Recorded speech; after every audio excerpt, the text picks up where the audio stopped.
यहाँ पे देखिए 38 नंबर क्वेश्चन दिया हुआ है। कह रहा कि शहर की कुल जनसंख्या 64,800 है और शिक्षित लोग 65% है, तो निरक्षर लोगों की जनसंख्या क्या है। बिल्कुल एकदम घुमा करके पूछा है।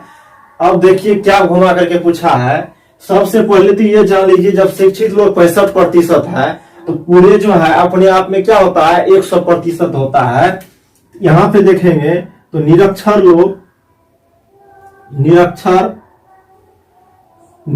लोग कितना हो जाएगा, तो निरक्षर लोग हो जाएगा कुल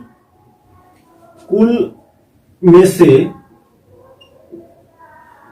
से घटेगा, कितना घटेगा 65%। किसका 65%, तो इसी का 65%।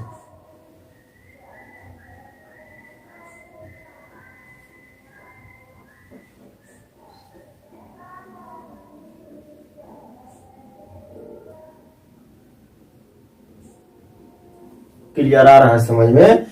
मेरा कहने का मतलब यह है कि निरक्षर लोग जो होगा इसमें से घटेगा, कितना घटेगा, तो साक्षर लोगों की जनसंख्या। साक्षर लोगों की जनसंख्या कितना होगा, तो इसका 65% होगा।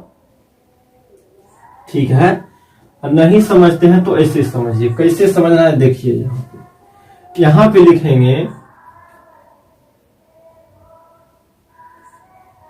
निरक्षर लोग बराबर 100% माइनस 65%। तो कितना हो जाएगा देखेंगे, तो ये हो जाएगा 35%। निरक्षर लोग 35% हुआ और साक्षर लोग 65% हुआ। कोई भी चीज जो होता है अपने आप में 100% होता है। तो जब 100% है उसमें से साक्षर लोग कितना है 65% है, तो निरक्षर यह। अब आइए, तो निरक्षर लोग कितना 35%, किसका 35% किसका, तो इस शहर की कुल जनसंख्या का 35% लोग निरक्षर है। चलिए यहां पे देख लेते थे निरक्षर लोग कितना हो जाएगा 64,800 गुना 35%, इसका 35%। अब चलिए तो 6,4,8,0,0 और 35/100, प्रतिशत को हटाने से 100 से भागा देना पड़ता है। प्रतिशत लगाने के लिए 100 से गुना करना पड़ता है, 0000 जाएगा। तो ये गुना करके लिख देते हैं 6,4,8 गुना 35, ये लिख लीजिएगा अपने मन से जो आंसर आएगा। 22, ये हो गया कितना 22,680 आंसर। यानी इतना लोग जो है निरक्षर है, मतलब अनपढ़ है, जो नहीं पढ़ा। ठीक है, ये तरीका तो एक हुआ। दूसरा तरीका से भी बनेगा। कैसे बनेगा, तो जब 65% है शिक्षित लोग, किसका, तो इसका, तो 65% पहले निकाल लीजिए शिक्षित का आ जाएगा, और उसमें से घटा देंगे, कुल में से घटा देंगे उसको, निरक्षर का आ जाएगा। देख लेते हैं यहां से, दूसरी तरह से बनाइए इसको। तो लिखेंगे यहां पे क्या, शिक्षित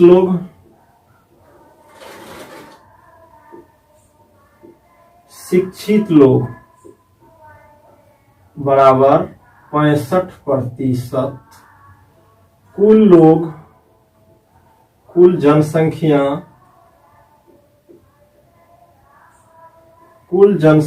बराबर 64,800।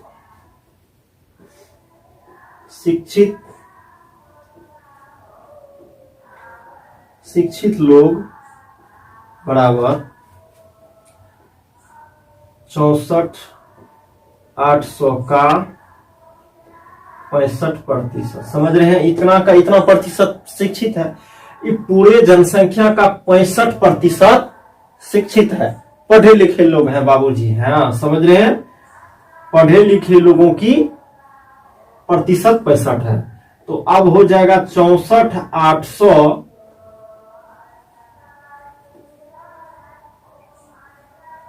का मतलब गुना 65। अब प्रतिशत को हटाने से 100 से भागा देना पड़ता है। 0000 काट दीजिए तो 648 गुना 65 कर दीजिए ना 42,120। ठीक है, तो क्या हुआ, शिक्षित लोग हुआ कितना 42,120। अब अशिक्षित का नहीं निकाल सकते हैं, आप निकाल सकते हैं कि निरक्षर कौन है, शिक्षित है तो निरक्षर कौन है, कितना है। निरक्षर लोग बराबर 48, ये 64,800, अब माइनस 42,120।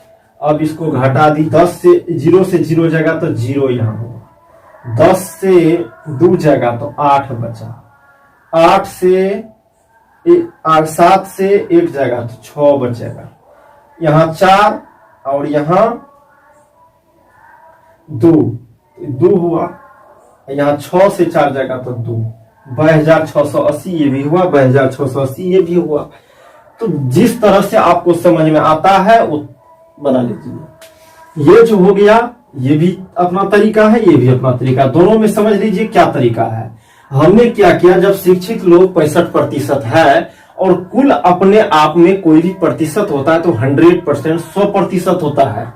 जब 100% होता है तो आप बताइए कि जब पूरे 100% है, कुछ भी होता है तो, और शिक्षित लोग 65% है तो निरक्षर लोग जो है घटेगा तो 35% निकलेगा।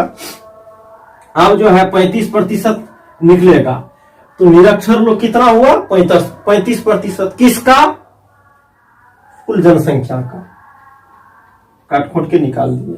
ये जो हो गया, जब शिक्षित लोग 65% है, कुल जनसंख्या इतना है तो शिक्षित लोग कितना हो जाएगा, इसी का न 65% है, इसका 65% शिक्षित लोग हैं, इसका 65% का मतलब गुणा काट खोट के निकाल दीजिए। प्रतिशत हटाने के लिए 100 से भागा लगाना पड़ता, ध्यान रखें। पहले इसको लिखिए उसके बाद इसको लिखिए, जो जिसको इस ढंग से बन गया उसको छोड़ दीजिए, जो इसको ये बन गया तो इसको छोड़ दीजिए। अब दोनों बनाना है तो दोनों बनाइए। उसके बाद देखिए कि दिया हुआ है कुल जीते गए मैच 40%, यानी कि खेला जितना भी गया है उसमें 40% जीता गया, और कह रहा है कुल जीते गए मैच 16, यानी 16 मैच जीता और 40% जीता। तो कह रहा है कि हारे गए मैचों की संख्या बताइए, प्रतिशत में नहीं। पहले तो ये बात जान लेना है कि जब जीता गया मैच 40% है तो हारा गया मैच कितना होगा, 60% होगा। तो ये दो तरीके से ये भी बनेगा। ठीक है, इसको बना के देखते आइए। पहले यहां पे लिखेंगे जीते, हल यहां पे लिख दीजिए, पहले जीते गए मैच 40%। ठीक है, तो हारा गया मैच, हारा गया मैच बराबर 100% माइनस 40%। पूरे अपने आप में 100 होता है, 100 में 40 जीता गया मैच है तो 40 घटा देंगे तो हो जाएगा 60% मैच को हार गया। ठीक है, अब जब यहां पे लिखेंगे, यहां तक ठीक है। जब 40% जीता तो 16 हुआ, तो 60% हारा तो कितना होगा, यही आप निकालना है। तो चलिए यहां पे 40% बराबर 16, 40% जो है 16 है। समझ में आ रहा है कि जब जीता गया मैच 40% है और जीते गए मैच 16 है तो ये दोनों बराबर होगा ना, दोनों जीता गया मैच है। 40% है और 16 ठो है तो 40% बराबर 16 हो जाएगा, पक्का हो जाएगा। तो 1% बराबर क्या हो जाएगा बताएंगे, 16/40, गुना में है तो भागा में। 1% बराबर 16/40, तो 60% निकालना। हारा गया मैच कितना है, 60%, तो लिखेंगे यहां पे 60% बराबर 16/40 गुना 60। क्लियर, 40% बराबर 16 होगा कि नहीं। ये दोनों जीता गया मैच है, 40% भी है और 16 ठो जीता। 40% जीता तो 16 ठो जीता, तो दोनों बराबर हो जाएगा। 1% बराबर 16/40 और हारा गया मैच कितना है 60%। तो 60% निकाल लीजिए। तो 60% निकालेंगे तो दोनों कटेगा, ठीक है। इससे कटेगा तो 4 हो जाएगा। यदि 4 से 6 को गुना कर देंगे तो 24 मैच हार गया। तो लिखेंगे हारा या हारे गए मैच बराबर 24 आंसर। समझ में आ रहा है कि 24 मैच को हार गया, 16 मैच को जीत गया। तो कुल मैच कितना हो गया 40। कुल मैच 40 हुआ, जिसमें 16 जीता 24 मैच को हार गया। यहां जो होता अपने आप में कोई भी 100% 100% होता है। तो आप बताएंगे कि जब जीता गया मैच 40% है, हारा गया मैच कितना हो जाएगा 60% हो जाएगा। चलिए यहां तक कोई परेशानी नहीं होना चाहिए। तो पहले इसको लिखेंगे या इसको छोड़ दीजिए, यहां तक रहने दीजिए 39 को। अब यहां पे कह रहा देखिए 144 का 25% है और 200 का 19% है। कह रहा ये बड़ा है या ये बड़ा है, ये बताइए। 144 का 25% और 200 का 19%। तो देख लेते हैं 144 का मतलब क्या होता है जानते हैं, गुना 25%। और यहां पे 144 गुना 25/100। प्रतिशत को हटाने पर 100 से भगा दिया जाता है। तो क्या करेंगे, इस 25 से इसको काट देंगे तो 4 हो जाएगा। इस 4 से इसको काटेंगे तो 4 या 12, बाकी बचा 2, यानी कि 36 हुआ। ये इसको देख लेते हैं तो ये हो जाएगा 200 गुना 19% का मतलब गुना। चलिए तो 200 हुआ, 200 गुना 19/100। अब ये 2 जीरो, ये दोनों जीरो जाएगा तो 1 से भागा भी लगाएंगे तो कुछ में तो कोई फर्क नहीं पड़ेगा, न गुना में फर्क पड़ता है। समझ रहे हैं, कोई भी संख्या में 1 से भागा दीजिए या कोई भी संख्या में 1 से गुना कीजिए, कोई इफेक्ट नहीं पड़ेगा, कोई प्रभाव नहीं पड़ेगा। जैसा रहेगा वैसा ही हो जाएगा। तो 2 को 19 से करेंगे तो 38 हो जाएगा। तो 38 हो जाएगा ना, तो बताइए 36 हुआ, ये 38 हुआ, ये 36 हुआ, ये 38 हुआ। तो बड़ा कौन हो गया, ये हो गया। ये कहां से आया, तो यहां से आया। तो लिखेंगे बड़ा है 200 का 19% आंसर। तो पहले जो है इसको 39 नंबर को लिखेंगे, उसके बाद ये 40 नंबर को लिखेंगे, उसके बाद आगे चलते हैं।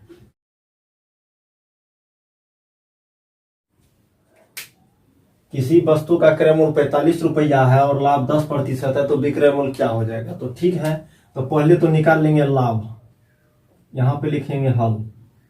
लाभ बराबर क्या हो जाएगा, लाभ बराबर कितना हो जाएगा 45 का 10%। लाभ जो हुआ 10% हुआ, तो कितना में 10% हुआ, यही 45 रुपए में 10% लाभ हुआ। तो क्या हो जाएगा 45 का 10%, क्या हो जाएगा लाभ हो जाएगा। कितना का 45 का 10%। यहां पे लिखेंगे 45 का मतलब गुना 10/100। प्रतिशत को हटाने पे 100 से भागा दिया जाता है। फिर से ध्यान रखेंगे, ये 0 से ये 0 कटेगा, ठीक है। अब 45 में 10 से भागा लगा देंगे तो आपको हो जाएगा कितना 4.5 रुपीज, 4.5 रुपया हुआ। लेकिन क्या हो गया, तो ये लाभ हो गया, लाभ हुआ 4.5 रुपया। तो कह रहा कि आप बताइए तो विक्रय मूल्य क्या हो जाएगा। तो विक्रय मूल्य बराबर, विक्रय मूल्य बराबर क्या हो जाएगा, क्रय मूल्य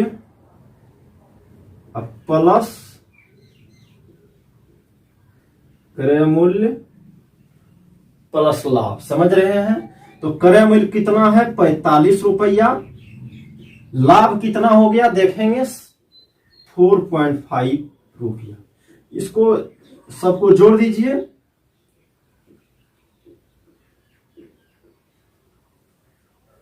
यहां पे जीरो भी हो सकता है, जीरो लगा दीजिए, इसमें क्या जाने वाला अपना लोग का, पॉइंट के बाद जीरो लगा दीजिए, कोई दिक्कत नहीं है। तो समझ रहे हैं? फिर से एक बार देखेंगे कि वस्तु का क्रय मूल्य 45 रुपया है। कह रहा है कि 45 रुपए में मैंने किसी वस्तु को खरीदा, उसके बाद जो है 10% में उसको बेच दिया। इस पे जो है 45 रुपए में खरीद करके उस पे 10% बचत करके लाभ करके उसको बेच दिया गया। कहता है कि बेचा गया कितना में, बिक्री मूल्य क्या हुआ, विक्रय मूल्य क्या हुआ, जो कहिए। तो विक्रय मूल्य क्या हो जाएगा, जितना में खरीदा यानी क्रय मूल्य, और लाभ जितना हुआ तो लाभ कितना हो गया, 4.5 रुपया। दोनों को ऐड कर दीजिए, जोड़ दीजिए। अब कह रहा है साइकिल का विक्रय मूल्य 2200 रुपया। कोई साइकिल को जब बेचा गया तो 2200 रुपए में बेचा गया, और कह रहा है हानि 12% है, यानी हानि हुआ मतलब घाटा हो गया। तो जब घाटा हो गया, हानि हो गया 12% और बेच दिया 2200 में, तो कह रहा है कि उसका क्रय मूल्य क्या होगा। तो अपना लोग अच्छी ढंग से जानते हैं, क्या जानते हैं कि क्रय मूल्य बराबर विक्रय मूल्य प्लस हानि। क्रय मूल्य बराबर क्या हो जाएगा, कितना में खरीदा तो जितना में बेचा और जितना हानि हो गया, दोनों को जोड़ेंगे तभी। तो मान लीजिए आप कोई चीज को 10 रुपए में बेच दिए, आप कह रहे हैं कि इसमें 2 रुपए घाटा लग गया यानी कि हानि हो गया, तो क्या करिएगा, ये तो विक्रय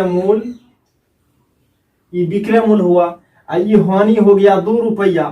तो अब कोई कहेगा कि आप खरीदे कितना में, यानी कि आपका क्रय मूल्य क्या होगा। तो आप क्या करेंगे, विक्रय मूल्य और हानि दोनों को जोड़ेंगे। तो आप कहेंगे कि आप 10 जोड़ 2 बराबर 12 रुपया में खरीदे थे और 10 रुपया में बेचे, 2 रुपया घाटा लग गया, हानि हो गया, लॉस हो गया।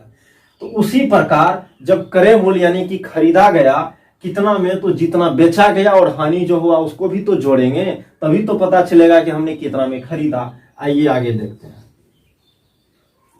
तो यहां पे क्या हो जाएगा, क्रय मूल्य का तो पता नहीं, तो यहां पे लिख देंगे x, ठीक है, बराबर विक्रय मूल्य का तो पता है तो लिखेंगे 2200 रुपया। हानि का भी पता नहीं है, तो कितना में हानि हुआ पता तो ये करना पड़ेगा कि हानि 12% है, हानि 12% है, तो कितना का होगा, तो 12% क्रय मूल्य का ना है। क्रय मूल्य में 12% जितना में मान लीजिए 50 रुपया में खरीदा कोई चीज, उसमें कह रहा है कि 12% हानि हो गया, तो इसी का ना 12% हानि होगा। समझ रहे हैं? फिर से कि जब यहां पे हानि हुआ तो कितना में हानि हुआ, क्रय मूल्य पे हानि हुआ, यानी जितना में खरीदा उसका जो है 12% हानि करके उसको बेचना पड़ा, 12% लॉस करके बेचना पड़ा उसको, ठीक है। तो कितना पे, क्रय मूल्य पे। क्रय मूल्य की दाम जितना था उस पे 12% लॉस करके, हानि सह करके उसको बेच देना पड़ा। तो यहां पे x का यानी यहाँ क्रय मूल्य का 12%, फिर हानि जो होगा कितना होगा, क्रय मूल्य का 12%, क्रय मूल्य जितना खरीदा था उसका 12% हानि हुआ। क्रय मूल्य कितना हुआ, x अभी लेट किए हैं, माने हैं, तो क्रय मूल्य का 12% हानि हुआ। अब चलिए, तो x बराबर इसको इस साइड ले आइए, x माइनस x का 12% बराबर 2200, x माइनस x का मतलब गुना यानी 12/100। समझ रहे हैं, का मतलब गुना हुआ, प्रतिशत को हटाएंगे तो 100 से भागा लगाना ही पड़ेगा और लिख देंगे यहां से 2200। है, प्रतिशत को हटाए 100 से भागा देना पड़ेगा, का मतलब गुना होता है। क्लियर, समझ में आना चाहिए। अब ये x माइनस 12x बटे 100 बराबर 2200। ठीक है, अब नीचा में नहीं कुछ है, चा में नहीं कुछ है तो 1 दे दीजिए। इसका जब लघुत्तम कर लीजिएगा तो नीचा में 100 हो जाएगा, यहाँ पे 100x हो जाएगा, यहाँ पे 12x हो जाएगा, यहाँ पे 2200 हो जाएगा, यहाँ पे 2200। अब ये 100 जो है भागा में है तो उधर जाके गुना में, 100 में से 12x जाएगा तो 88x बचेगा। ठीक है, यहाँ पे लिखेंगे 88x बराबर ये हो जाएगा 2200 गुना 100, 2200 गुना 100। अब थोड़ा सा यहाँ पे आ जाइए, तो x को अकेला करना है तो x बराबर क्या हो जाएगा, ये हो जाएगा 2200 गुना 100, जो है वैसा वैसा लिख दिए, क्या दिक्कत है। आई 88 गुना में है x के, उस साइड जाएगा बराबर के अपने साइड से विपरीत साइड जाएगा, बराबर के विपरीत साइड जाएगा। अपना है दाएं साइड जाएगा बाएं साइड, या है बाएं साइड तो जाएगा दाएं साइड, कुछ भी हो, उधर से इधर है या इधर से उधर जाए। तो गुना में जो है वो भागा में जाता है, 88 है गुना में तो 88 भागा में जाएगा। 22 से कटेंगे, क्या करेंगे, पहले तो 4 से इसको काटेंगे तो 25 हो जाएगा, इसको 4 से काटेंगे तो क्या हो जाएगा 22 हो जाएगा। ठीक है, अब ये 22 से इसको कटेंगे तो 100 हो जाएगा, तो x का वैल्यू क्या आ गया 2500। इस 25 से इसको 100 को गुना करेंगे तो 2500 आ गया। x किसको माने थे, क्रयमूल्य को, तो आप समझ लेंगे कि यहां पे लिख देंगे क्रयमूल्य, क्रयमूल्य बराबर 2500 रुपया, आंसर में लिख दीजिएगा।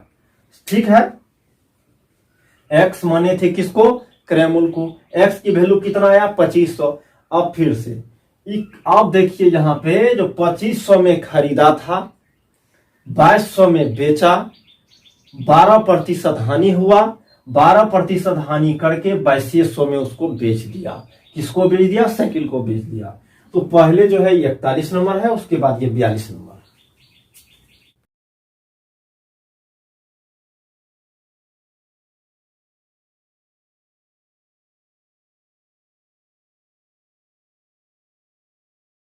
यहाँ पे देखिए 43 नंबर क्वेश्चन है, कह रहा है कि समय दिया हुआ है 10 वर्ष और मिश्रधन जो है मूलधन का 2 गुना है। कह रहा है कि ये जो धन जो होगा वो 2 गुना हो जाएगा, तो मिश्रधन क्या हो जाएगा, मूलधन का 2 गुना हो जाएगा। कहने का मतलब मेरा ये हो गया कि कुल जो रुपया दिया गया था ब्याज पे वो 2 गुना हो जाएगा। तो मिश्रधन हुआ जो होगा, ब्याज और मूलधन दोनों मिला के वो मिश्रधन हो जाएगा। तो मिश्रधन क्या हो जाएगा, मूलधन का 2 गुना हो जाएगा।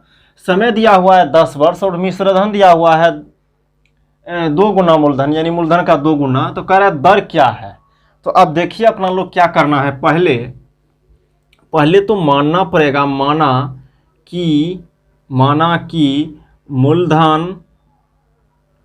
मूलधन बराबर x रुपया। तो क्या हो जाएगा, मिश्रधन बराबर हो जाएगा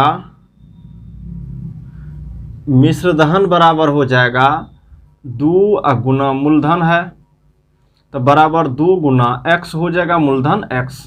तो 2x हुआ, क्या हो गया, मिश्रधन हो गया कितना 2x। और तो ब्याज क्या हो जाएगा, ब्याज बराबर मिश्रधन माइनस मूलधन। ठीक है, तो मिश्रधन कितना है 2x और मूलधन है x, माना है ना मूलधन को x, मिश्रधन 2x, तो ये हो जाएगा ब्याज हो जाएगा x। तो ब्याज हो गया क्या, ब्याज बराबर x रुपया। ठीक है, और तो क्या करेंगे अब देखते हैं, यहां पे दर बराबर होता है क्या, 100 गुना ब्याज बटे समय गुना हम।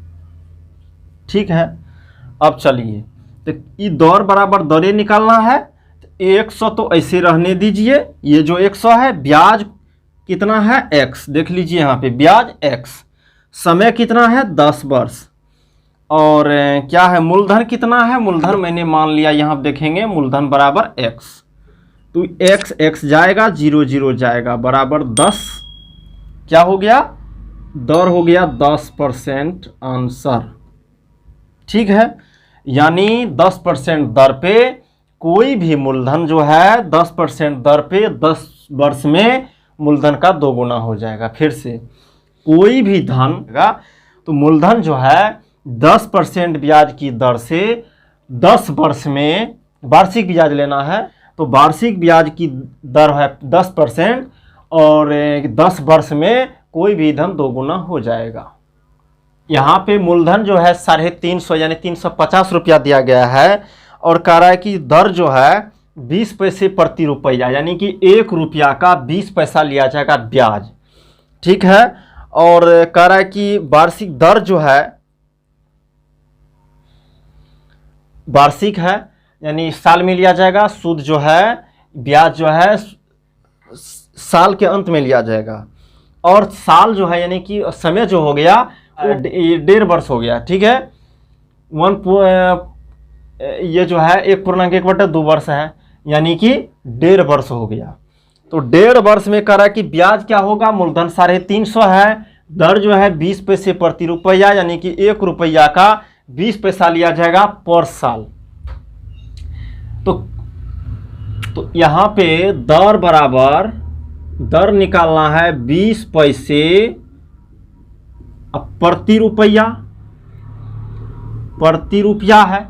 अपना लोग जानते हैं कि दर जो होता है वो सैकड़ा पे होता है, 100 रुपया पे होता है, 1 रुपया पे नहीं होता है। तो क्या करेंगे इसको, पहले तो 20 को 100 से भागा देंगे तो रुपया हो जाएगा, अब प्रति रुपया हो गया, यहाँ तक ठीक है। अब क्या करेंगे 20 रुपया बटे 100 गुना 100 प्रति 100 रुपया। अब कहेंगे ये कौन कौन सी हो गया, ये तो जानते हैं पैसा को रुपया बदलने, पैसा को रुपया में बदलेंगे तो 100 से भागा लगाएंगे, तो 100 से भागा लगा दिया। अब रुपया कोई भी ब्याज होता है उस सैकड़ा पे लिया जाता है, 100 पे लिया जाता है। ये जो दर जो आप देख रहे हैं ये रुपया पे नहीं लिया जाएगा, सैकड़ा पे लिया जाएगा। यहाँ पे देखेंगे कि दर जो होता है 100 पे लिया जाता है, तो आप 100 से इधर गुना करेंगे तो 100 से इधर भी गुना करेंगे, तो दोनों साइड 100 से गुना कर दिए, ये और ये दोनों जाएगा, तो हो गया 20 रुपया प्रति सैकड़ा यानी 100 रुपया। कहने का मतलब दर जो हो गया ये हो गया 20%। क्लियर, 100 पे 20 रुपया, 20%। ठीक, तो दर तो निकल गया, समय निकला हुआ है, मूलधन निकला हुआ है, ब्याज आराम से निकाल लीजिए। तो ब्याज बराबर क्या हो जाता है, ब्याज बराबर मूलधन गुना समय गुना दर और बटे 100।